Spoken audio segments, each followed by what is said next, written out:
नमस्कार। लक्ष्मण धारा education platform में आप सभी का स्वागत है। प्यारे साथियों, अपन एनसीईआरटी सीरीज के अंदर 9th क्लास के नोट्स एंड जीके की बातचीत करेंगे। ठीक है, जिसके अंदर क्लास 8 की हिस्ट्री जो आपकी फॉर ऑल कॉम्पिटिटिव एग्जाम के लिए इम्पोर्टेंट है, जिसके पहले अध्याय कैसे कब और कहाँ के बारे में बातचीत करेंगे, जिसकी पीडीएफ आपको लक्ष्मण धारा टेलीग्राम चैनल पे मिलेगी। और साथ ही साथ चैनल को सब्सक्राइब कर लें ताकि आने वाली वीडियो की नोटिफिकेशन आपको जल्द से आपके पास मिल जाए। तो चलिए शुरुआत करते हैं। तो लक्ष्मण धारा जड़ी बूटी सीरीज है, इसके अंदर वन लाइनर एंड नोट्स की बात करते हैं अपन। और कक्षा 8 की सामाजिक विज्ञान की बुक हमारा अतीत भाग 3 इतिहास के अध्ययवार वन लाइनर्स के रूप में संकलन है, जो कि आपके फॉर ऑल कॉम्पिटिटिव एग्जाम के लिए इम्पोर्टेंट है। और इसके अंदर जो आपकी विषय सूची रहेंगी वो आपके टोटल 10 अध्याय है। ठीक है, तो एक एक करके सबकी बातचीत करने वाले हैं। तो आज अपन जिस अध्याय की बातचीत करेंगे वो पहला अध्याय है। ठीक है, ओके, थोड़ा जूम कर लेते हैं, आपको अच्छे से दिखे। ठीक है, ओके ओके। हाँ हाँ, पहला अध्याय है कैसे कब और कहाँ। अब इसकी व्याख्यात्मक जो क्लास है वो अपने स्कूल एजुकेशन वाले पे दी हुई है, लक्स क्लासेस बालोतरा के ऊपर। अगर आपका कोई भाई बहन 8th क्लास में पढ़ता है तो आप वहाँ उसको वो चैनल बता के पढ़ा सकते हैं। बाकी अपने काम की चीज़ें सिर्फ इसी चैनल के ऊपर उपलब्ध हैं। चलो शुरू करते हैं। सबसे पहले हमारे अतीत से तात्पर्य, मतलब अतीत होता क्या है। अतीत सबसे तात्पर्य बीते हुए समय से है। अतीत को प्राय इतिहास शब्द से समझा जा सकता है, मतलब इसका जो मीनिंग है वो बीते हुए समय से निकलता है। और अतीत को प्राय इतिहास शब्द से समझा जा सकता है। और इतिहास के अंदर उन घटित घटनाओं का अध्ययन किया जाता है जो हमारे जीवन को प्रभावित करती है। ये विशेष तौर से ध्यान रखना है, उन चीज़ों का अध्ययन किया जाता है जो हमारे जीवन को प्रभावित करती है। जैसे 1857 की क्रांति एक प्रकार से हमारे जीवन को प्रभावित करती है, इसीलिए उसका अध्ययन है वो इतिहास में किया जाता है। और इतिहास में वही चीज़ अध्ययन के लिए डाली जाती है जो हमारे किसी न किसी प्रकार से जीवन को प्रभावित करती है, वरना उसको इतिहास में नहीं डाला। जैसे मैंने किसी के आज स्कूल में पढ़ा रहा हूँ या किसी के बच्चे के थप्पड़ लगा दी, या वो पढ़ नहीं रहा है उसको उठक बैठक लगा दी, तो वो भी एक तो बीता हुआ समय है, लेकिन वो इतिहास नहीं है। वो इतिहास नहीं है क्योंकि उसका किसी के जीवन पर इतना कोई प्रभाव पड़ ही नहीं रहा है। ठीक है, आगे देखो। रॉबर्ट क्लाइव ने हिंदुस्तान के नक्शे तैयार करने का कार्य अंग्रेज अधिकारी जेम्स रेनेल को सौंपा था। है ना। तो रॉबर्ट क्लाइव हिंदुस्तान का, जब हिंदुस्तान के ऊपर अंग्रेज़ों ने कब्जा कर लिया था, तब इस जीत की खुशी में रॉबर्ट क्लाइव ने हर एक क्षेत्र पर मैप बनाने का आदेश दिया था। और जिस अधिकारी को दिया था उसका नाम था जेम्स रेनेल, और ये भी बड़ा इच्छुक आदमी था, इसने पूरे भर भर के मैप बनाए थे। ठीक है, ब्रिटिश सत्ता का प्रतीक कौन है? ब्रिटिश सत्ता का प्रतीक है ब्रिटानिया। ठीक है, और इसी टाइम लिप्टन चाय के विज्ञापन सन 1922 में तैयार किए गए। तो भारत में जैसे आपको पता है अंग्रेज आए थे व्यापार करने के उद्देश्य से। ठीक है, तो लिप्टन चाय के विज्ञापन जो है वो सन 1922 में तैयार किए गए। और इस विज्ञापन में ब्रिटेन की रानी विक्टोरिया, ब्रिटेन की रानी कौन है? विक्टोरिया। और ब्रिटेन की सत्ता का प्रतीक कौन है? ब्रिटानिया। ठीक है ना। तो ब्रिटेन की रानी विक्टोरिया जिसका तीसरा पुत्र है ऑर्थर, जो एक घोड़े पर बैठा हुआ दिखाई देता है, जिसे ड्यूक ऑफ कनॉट की पदवी भी दी जाती है। मुझे एक बात बताओ, जो अपने एफएस है फतेह सागर झील है, उसका ड्यूक ऑफ कनॉट कुछ लेना देना है क्या?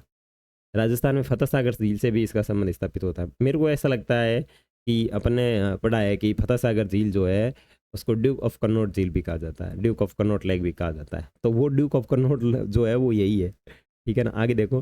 भारत में ब्रिटिश शासन काल में इतिहास का प्रारंभ, सॉरी, भारत में ब्रिटिश शासनकाल में इतिहास का प्रारंभ कब हुआ? कहने का तात्पर्य ये है कि भारत के अंदर ब्रिटिश जो सत्ता है वो शुरुआत कब होती है? तो प्रथम गवर्नर जनरल वॉरेन हेस्टिंग के साथ में ये शुरू होती है, और अंतिम यानी आखिर वॉइस राय लॉर्ड माउंटबेटन के साथ में ये खत्म होता है। तो ध्यान रखना, ब्रिटिश शासनकाल जो है गवर्नर जनरल वॉरेन हेस्टिंग्स के शासनकाल में शुरू होता है, और वॉइस राय लॉर्ड माउंटबेटन के साथ में खत्म होता है। भारत का प्रथम गवर्नर जनरल वॉरेन हेस्टिंग था, जो 1773 में भारत का पहला गवर्नर जनरल बना। ध्यान रखना, भारत का पहला गवर्नर जनरल वॉरेन हेस्टिंग्स, जिसके शासनकाल से अपने भारत में अंग्रेजों के शासन की शुरुआत होती है, लेकिन ये 1773 के अंदर अपने भारत का गवर्नर जनरल बनता है। नेक्स्ट, सन 1817 में स्कॉटलैंड के निवासी जेम्स मिल, कहाँ का निवासी? स्कॉटलैंड का निवासी जेम्स मिल, जो एक अर्थशास्त्री तथा राजनीतिक दार्शनिक थे, जिन्होंने ए हिस्ट्री ऑफ ब्रिटिश इंडिया अर्थात ब्रिटिश भारत का इतिहास, जिसको 3 विशाल खंडों में विभाजित किया, हिंदू, मुस्लिम और ब्रिटिश। क्या चीज़ है? एक आदमी है 1817 के अंदर, स्कॉटलैंड का निवासी है, जो जेम्स मिल उसका नाम है। ये एक प्रकार का अर्थशास्त्री और राजनीतिक दार्शनिक है, और इसने एक किताब लिखी, ए हिस्ट्री ऑफ ब्रिटिश इंडिया अर्थात ब्रिटिश भारत का इतिहास। और इसके अंदर भारत के इतिहास को इसने 3 भागों में बांटा है, हिंदू इतिहास, मुस्लिम इतिहास और ब्रिटिश इतिहास।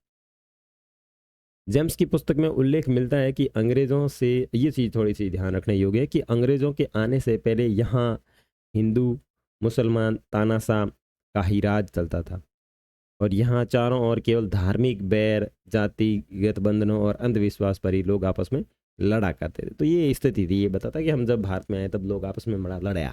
क्या मत लड़ाया?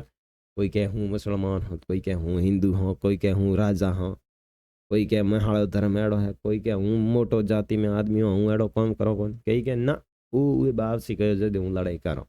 तो हैं आपस में अंधविश्वास पे लड़ा करते थे। ठीक है, उसके बाद में देखो जेम्स मिल ने यह कथन कहा कि अंग्रेज़ों को पूरे भारत पर कब्जा कर लेना चाहिए, ताकि भारतीय जनता को ज्ञान और सुखमय जीवन की प्राप्ति हो सके। तथा साथ ही मिल यह मानता था कि अंग्रेज़ों की मदद के बिना हिंदुस्तान प्रगति नहीं कर सकता। क्या गजब की बात कह रहा है बाबूआ, लेकिन किसी काम की नहीं है। ठीक है, क्या कह रहा है कि अंग्रेज़ों को पूरे भारत पर कब्जा कर लेना चाहिए, ताकि भारतीय जनता को ज्ञान मिले, सुख मिले। अरे डपा, हम पहले ही ज्ञानी हैं। सुख में जीवन की प्राप्ति हो सके। तथा साथ ही मिल ये मानता था कि अंग्रेज़ों की मदद के बिना हिंदुस्तान प्रगति नहीं कर सकता। वाह बेटे। भाई इससे पहले भी तो हमारे यहाँ पे महात्मा बुद्ध हुए हैं, स्वामी विवेकानंद, बहुत बड़े बड़े ज्ञान प्रख्यात हुए लोग हुए हैं, लेकिन इसका इतना कोई बेचारे ने किताबें पढ़ी नहीं है, इसलिए टेप देता है।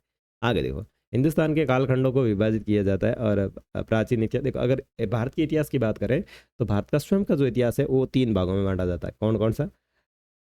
मध्यकालीन,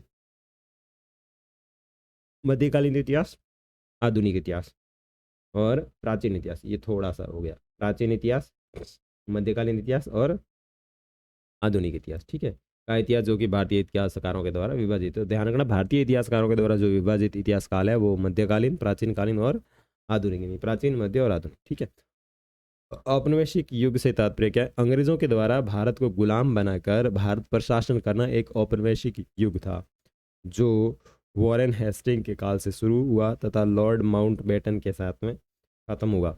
जब किसी देश पर अन्य देश के दबाव या फिर राजनीतिक, आर्थिक, सामाजिक व सांस्कृतिक बदलाव आते हैं तो इस प्रक्रिया को उपनिवेशीकरण कहा जाता है। तो ध्यान रखना, ये चीज़ बहुत इंपॉर्टेंट है। 18वीं सदी में खुशनवीसी या सुलेखनवीसी ऐसे लोग होते थे जो बहुत ही सुंदर ढंग से चीज़ों को लिखा करते थे। ठीक है, उसके बाद में भारत की राष्ट्रीय अभिलेखागार दिल्ली में 1920 के अंदर बनाया गया। ये चीज़ ध्यान रखना, और इसके अंदर से थोड़े बहुत जो जीके के क्वेश्चन बनते हैं वन लाइनर्स के, वो देख लें। अहमदनगर का किला किस रानी की बहादुरी के लिए बनाया गया था? तो चांद बीबी के लिए बनाया गया था। ये दूसरे पार्ट में से आ गया। भारत का पहला गवर्नर जनरल कौन था? Warren Hasting, 1873। History of British India किसने लिखी? जेम्स मिल, 1817। सॉरी, ये 1773 है, ये 1817। और जब किसी देश पर अन्य देश के दबाव में राजनीतिक, आर्थिक, सामाजिक व सांस्कृतिक बदलाव आते हैं तो इस प्रक्रिया को क्या कहता है जाता है? तो इसे कहा जाता है उपनिवेशीकरण। तो यहाँ तक चीज़ें आप समझ में आई होगी। अब आगे मैं एक वीडियो डालूंगा जो होगा MCQ का, यानी इसके अंदर से MCQ के क्वेश्चन कौन कौन से बने। ठीक है, तो मिलेंगे उसके अंदर, तब तक के लिए बाय बाय।